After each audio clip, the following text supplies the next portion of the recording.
সুপ্রভাত বন্ধুরা, আজ হলো 20 সেপ্টেম্বর শনিবার। আজকের সকালের অসম তথা সমগ্র বরাক উপত্যকার বিশেষ বিশেষ খবরগুলি হলো: জুবিন গর্গ প্রয়াণে স্কুলের পরীক্ষা স্থগিতাদের নির্দেশ শিক্ষামন্ত্রীর। জুবিন গর্গের মৃত্যুতে শোক স্তব্ধ রাজ্যবাসী। রাজ্যের সব স্কুলের পরীক্ষা স্থগিত রাখার নির্দেশ দেওয়া হলো। শিল্পীর শেষকৃত্য সম্পন্ন না হওয়া পর্যন্ত পরীক্ষা স্থগিত রাখতে হবে। বিদ্যালয় পরিদর্শকদের এ নির্দেশ দিয়েছেন শিক্ষামন্ত্রী ডক্টর রনজ পেগু। উল্লেখ্য, জনপ্রিয় অসমীয়া গায়ক এবং সাংস্কৃতিক আইকন জুবিন গর্গ সিঙ্গাপুরে একটি মর্মান্তিক স্কুবা ডাইভিং দুর্ঘটনায় প্রয়াত হয়েছেন। তিনি নর্থ ইস্ট ফেস্টিভ্যালে অংশ নিতে সিঙ্গাপুরে গিয়েছিলেন, যেখানে আজই তার পারফর্ম করার কথা ছিল, কিন্তু পারফর্ম করার আগেই তার প্রয়াণ ঘটে। পরবর্তী খবরে যাওয়ার আগে আপনার কাছে ছোট্ট একটি রিকোয়েস্ট, ভিডিওটি একটি লাইক করে চ্যানেলটি সাবস্ক্রাইব করুন এবং ফেসবুক পেজটি ফলো করে ভিডিওটি অবশ্যই শেয়ার করুন, যাতে সঠিক তথ্যগুলো সবার কাছে পৌঁছাতে পারে। মণিপুরে অসম রাইফেলসের ট্রাক লক্ষ্য করে গুলি, মৃত 2, আহত 4। মণিপুরে নতুন করে সহিংসতার ঘটনা ঘটেছে। আসাম রাইফেলসের একটি ট্রাককে লক্ষ্য করে সশস্ত্র দুষ্কৃতিকারীরা গুলি চালায়। ঘটনায় অন্তত 2 জন নিহত হয়েছেন এবং 4 জন গুরুতর আহত অবস্থায় হাসপাতালে ভর্তি আছেন। সূত্র অনুযায়ী শুক্রবার দুপুরের দিকে জানা গেছে, অজ্ঞাত পরিচয় এক বন্দুকধারী চূড়াচাঁদপুর ও ইম্ফলের মাঝামাঝি নম্বল সাপাল লেইকাই এলাকায় ইম্ফল থেকে বিষ্ণুপুরগামী আসাম রাইফেলসের ছোট্ট ট্রাক লক্ষ্য করে গুলি চালায়।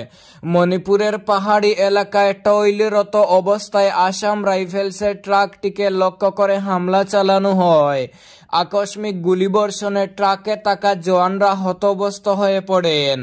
দ্রুত পাল্টা জবাব দেওয়া হলেও হামলাকারীরা জঙ্গলের ভেতর পালিয়ে যেতে সক্ষম হয়।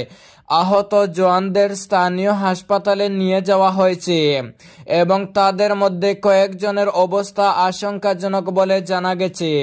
সেনা ও পুলিশ মিলে পুরো এলাকা ঘিরে ফেলেছে এবং হামলাকারীদের খুঁজে ব্যাপক অভিযান শুরু হয়েছে। শ্রীভূমি শহরের সিভিল হাসপাতাল থেকে বিএসএনএল অফিস পর্যন্ত সড়কে ভারী যান চলাচলের নিষেধাজ্ঞা।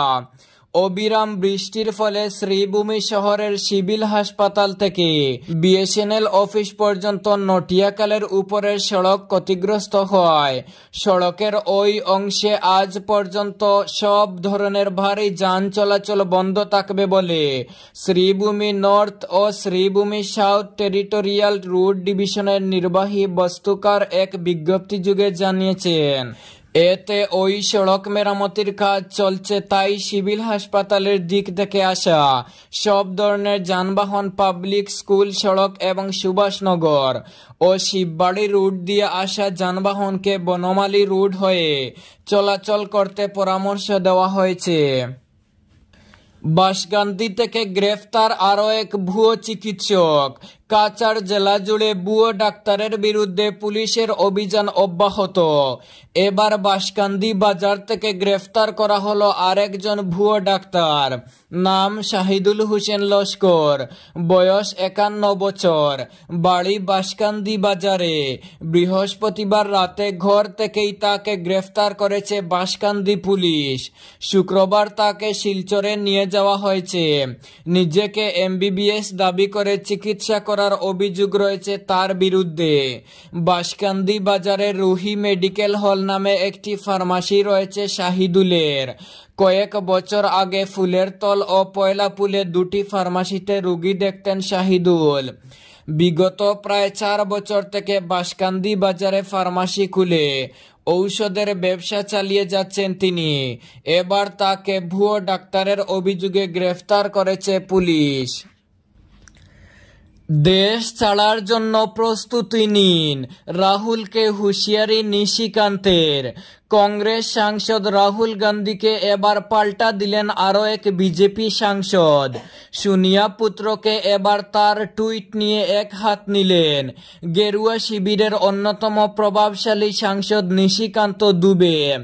নিজের এক্স হ্যান্ডেল থেকে তিনি রাহুল গান্ধীকে পাল্টা দেন এবং দাবি করেন যে জেএনজি পরিবারতন্ত্র, দুর্নীতি ও মতাদর্শের অস্পষ্টতার বিরোধী। শুধু তাই নয়, এর সঙ্গে তিনি রাহুলকে দেশ ছাড়ার জন্য প্রস্তুত থাকতে বলেন। নিশিকান্ত নিজের এক্স হ্যান্ডেল থেকে রাহুলের ওই টুইট শেয়ার করে ক্যাপশনে লিখেছেন, জেএনজি পরিবারতন্ত্রের বিরুদ্ধে তারা কেন রাহুলকে মেনে নেবেন? নেহেরু, ইন্দিরা, রাজীব ও সোনিয়ার পরে তারা দুর্নীতির বিরুদ্ধে, কেন তারা আপনাকে বের করে দেবেন না?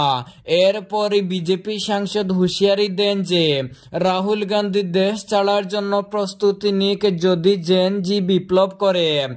প্রসঙ্গত, বৃহস্পতিবার রাহুল গান্ধীর তরফ থেকে এক্স হ্যান্ডেলে একটি টুইট করা হয়েছিল যেখানে তিনি লিখেছিলেন, ভারতের যুব সমাজ, ছাত্রছাত্রীরা জেএনজি সংবিধান ও গণতন্ত্র রক্ষা করবে এবং বন্ধ করবে ভোট চুরি। তাদের পাশে আমি সর্বদা থাকব। জয় হিন্দ। এই পোস্ট চোখের নিমিষে চারিদিকে ছড়িয়ে পড়ে বলা ভালো রাজনৈতিক আলোচনার বিষয় হয়ে ওঠে। হাতিকিরা বাগানে পুজোর খুশির হাওয়া, অবশেষে ঘোষিত বোনাস। 4 ক্যাটাগরিতে বন্টন, উপকৃত হবেন প্রায় 12,000 শ্রমিক। অবশেষে দীর্ঘদিনের অনিশ্চয়তা, টানাপোড়েন আর প্রতীক্ষার অবসান ঘটল পাতারকান্দির লুয়াইরপুয়া ব্লকের অন্তর্গত হাতিকিরা বেসরকারি চা বাগানে কর্মরত নিয়মিত শ্রমিকদের ঘোষিত হল দুর্গাপূজা বোনাস। আসন্ন উৎসবের প্রাক মুহূর্তে বাগান কর্তৃপক্ষের এই সিদ্ধান্তে খুশির স্রোত বইতে শুরু করেছে শ্রমিক মহলে। জানা গেছে মোট 4টি বিভাগে ভাগ করে বোনাস প্রদান করা হবে, যা আগামী 5 দিনের মধ্যেই শ্রমিকদের হাতে তুলে দেওয়ার আশ্বাস দেওয়া হয়েছে। এতে দীর্ঘ প্রতীক্ষার অবসান ঘটল অনিশ্চয়তার মেঘ কাটিয়ে।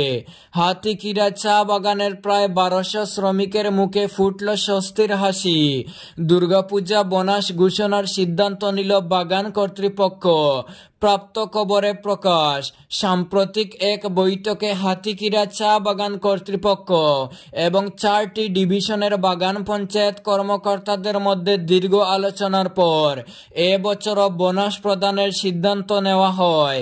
বাগান পঞ্চায়েত সভাপতি জয়চাঁদ গুয়ালা ও সম্পাদক নিতাই তাঁতি জানান, শ্রমিকদের পরিশ্রমকে স্বীকৃতি জানিয়ে এই বোনাস কাঠামো নির্ধারণ করা হয়েছে। এবার শ্রমিকদের কাজের দিনের ভিত্তিতে 4 ভাগে বোনাস প্রদান করা হবে। বছরে 251 দিনের বেশি কাজ করা শ্রমিকরা পাবেন 14% বোনাস। 201 থেকে 250 দিন কাজ করলে মিলবে 12% বোনাস। 151 থেকে 200 দিনের শ্রমিকরা পাবেন 10% বোনাস। আর 150 দিন পর্যন্ত কাজ করা শ্রমিকরা পাবেন 8.33% বোনাস। সব মিলিয়ে প্রায় 1200 শ্রমিক উপকৃত হবেন এই সিদ্ধান্তে। পুরো বছর কাজ করা শ্রমিকরা সর্বাধিক 7,500 টাকার মতো বোনাস হাতে পাবেন বলে জানা গেছে। ইকবাল হোসেনের হাত ধরে দক্ষিণ করিমগঞ্জ সমষ্টির বিনোদিনী গাঁও পঞ্চায়েতে অরুণোদয় কার্ড বিতরণ অনুষ্ঠান অনুষ্ঠিত।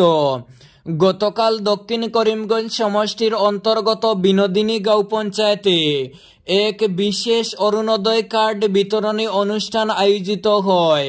অনুষ্ঠানে মুখ্য অতিথি হিসেবে উপস্থিত ছিলেন শ্রীভূমি জেলা মাইনরিটি চেয়ারম্যান ইকবাল হোসেন। এছাড়াও উপস্থিত ছিলেন নীলামবাজার জেলা পরিষদ সমষ্টির সদস্য অভিজিৎ রায়, বিজেপি মণ্ডলের সভাপতি অভিজিৎ দাস সহ এলাকার বিভিন্ন গণ্যমান্য নেতৃত্ববৃন্দ। তাদের সক্রিয় অংশগ্রহণে অনুষ্ঠানটি আরো তাৎপর্যপূর্ণ হয়ে ওঠে। অরুণোদয় কার্ড হাতে পেয়ে গ্রামীণ মানুষদের মধ্যে এক আনন্দঘন পরিবেশ লক্ষ্য করা যায়। অনুষ্ঠানে বক্তব্য রাখতে গিয়ে মুখ্য অতিথি ইকবাল হোসেন বলেন, সরকারের এই প্রকল্প সমাজের প্রান্তিক মানুষকে আর্থিকভাবে স্বাবলম্বী করে তুলতে সহায়তা করবে। সকলের হাতে উন্নয়নের আলো পৌঁছে দেওয়াই আমাদের লক্ষ্য। নিলামবাজার জেলা পরিষদ সদস্য অভিজিৎ রায়ও বক্তব্যে জানান, অরুণোদয় প্রকল্প মানুষের দূরগোড়ায় পৌঁছে দেওয়া আমাদের দায়িত্ব। এতে সাধারণ পরিবার অনেকটা স্বস্তি পাবে। অন্যদিকে বিজেপি মণ্ডল সভাপতি অভিজিৎ দাস বলেন, কেন্দ্র ও রাজ্য সরকার মানুষের কল্যাণে নিরলসভাবে কাজ করে চলেছে। অরুণোদয় কার্ড তারই প্রমাণ। গ্রামবাসীরা সরকারের এই মহৎ উদ্যোগকে অভিনন্দন জানিয়ে স্থানীয় নেতৃত্বের প্রতি কৃতজ্ঞতা প্রকাশ করেন। তাদের বক্তব্যে প্রতিফলিত হয় আশা ও নিঃশ্বাস। এ ধরনের প্রকল্প আরো বেশি মানুষের জীবনে আলোর দিশা দেখাবে। এই ছিল আজকের সকালের বিশেষ খবরগুলি। ভিডিওটি অবশ্যই লাইক এবং শেয়ার করে দেবেন এবং চ্যানেলটি সাবস্ক্রাইব করে পাশের বেল আইকনটি বাজিয়ে রাখবেন, যাতে সঠিক তথ্যগুলো সবার কাছে পৌঁছাতে পারে।